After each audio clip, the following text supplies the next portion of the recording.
पहले जिस तरह से क्रांति नगर के लोगों का पुनर्वसन करने का कार्यक्रम एक बैंक्वेट हॉल में हुआ और उस बैंक्वेट हॉल में ऊपर चाबी बांटी जा रही है और नीचे लोग खरीदी बिक्री कर रहे थे। पुलिस को सूचना मिली और पुलिस ने तुरंत 12 लोगों को अरेस्ट किया है और 50 से ज़्यादा लोग वांटेड हैं।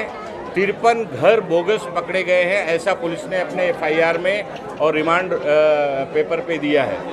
मी गेल्या 2 दिवसापूर्वी पुनर्वसनाच्या एअरपोर्टच्या जमीनवर राहणारे लोकांचं पुनर्वसनाच्या नावाखाली पुनर्वसन सुरू करण्यात शासनाच्या वतीने सुरू झाला आणि सफेद पूलमध्ये एक खाजगी बँक्वेट हॉलमध्ये या विभागाचे सेनाचे नेते आणि MMRDAचे अधिकारी SRAचे अधिकारी सगळे बसून चाबी वाटप करत होते आणि त्या वरती चाबी वाटप करत होते आणि चाबी घेऊन लोक खाली येऊन घर खरेदी विक्रीचा व्यवहार सुरू झाला।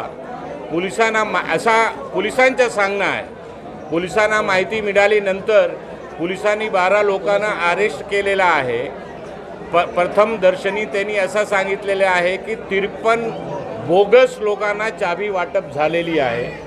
गेल्या 15 दिवस 1 महिन्यापासून क्रांतीनगर आणि संदेशनगरच्या विविध विभागाच्या लोकांना ठिकठिकाणी बोलून चाबी वाटपाचं काम सुरू आहे आणि त्याच्यामध्ये अनेक सामाजिक संस्थांनी आमच्याकडे तक्रार केलेली आहे की सैकड़ो बोगस नाव टाकून लोकांना घर देण्यात येत आहे। हा निंदनीय आहे। आम्ही काल प्रेस कॉन्फरन्स घेऊन राज्याच्या मुख्यमंत्र्यांशी आमची मागणी आहे।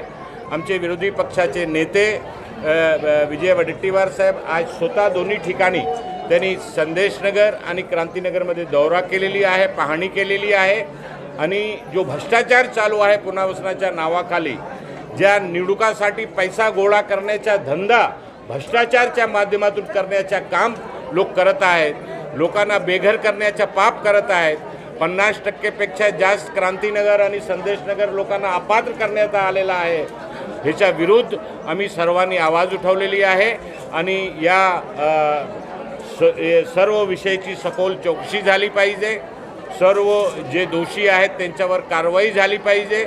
100% लोक 2008च्या सर्वेमध्ये पात्र आहे, त्यांच्या 100% लोकांचा पुनर्वसन झाला पाहिजे ही मागणी आमची आहे आणि त्याच्यासाठी आम्ही आमचे जे विरोधी पक्ष नेते आहेत त्यांना सुद्धा आम्ही विनंती केली होती।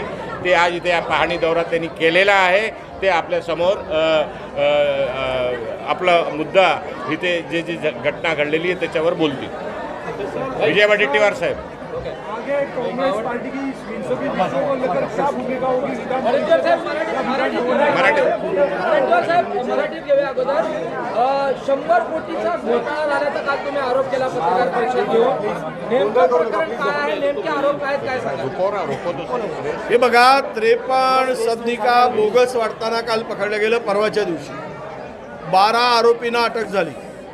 वर चाबी देऊन खाली खरेदी विक्रीचा धंदा ओपन सुरू होता, हे सर्वांनी पाहिलं। मुंबईभर ही वार्ता पसरली आणि पात्र लोकांना अपात्र करून आणि काही पात्र आहे त्याच्यामध्ये बोगस नावं घातलेत आणि तो व्यवहार करून 100 कोटी तरी सुरुवात आहे, त्याच्या पलीकडे जाऊन हा मोठा घोटाळा उघडकीस येईल अशी परिस्थिती आहे। हे 12 लोकांवर FIR झाला आहे। ह्याबरोबर आता हे सर्वाचा मास्टरमाइंड कोण आहे हे सुद्धा शोधला पाहिजे अशी मागणी आम्ही मुख्यमंत्र्यांच्याकडे केलेली आहे। सर मागील 5 वर्षांपासून एकीकडे ईडी CBI मध्ये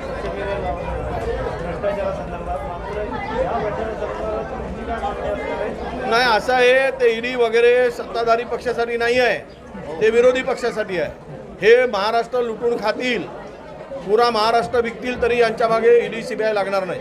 कुर्लाचं हे संदेशनगर असेल किंवा क्रांतीनगर असेल, अनेक वर्ष पावसामध्ये तिथे खूप वाईट अवस्था होत होती, मात्र तिथल्या सदनिका देखील सामान्य माणसाला मिळत असताना अशा प्रकारच्या घोटाळ्यांचा समोर येत आहे।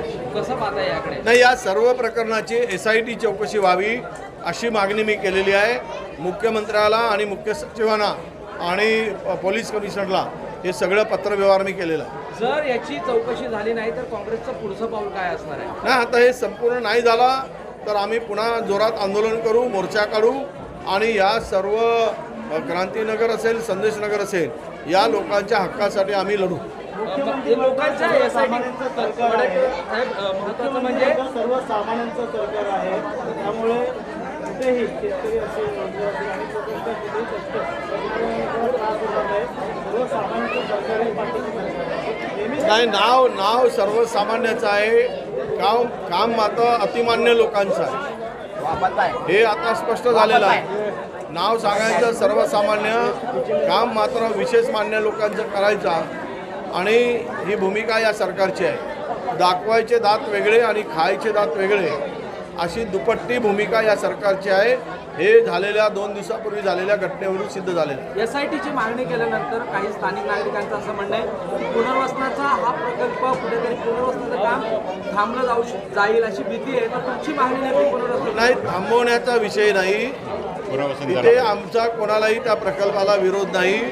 फक्त जे कोणी 2018च्या प्रमाणे पात्र आहेत त्या सर्व लोकांना त्यांना त्यांचं पुनर्वसन झालं पाहिजे, त्यांना हक्काचा घर मिळाला पाहिजे. आणि 18,000 घर बांधले कोणी त्यावेळेस नसीम खानच्या नेतृत्वामध्येच कामाला सुरुवात झाली.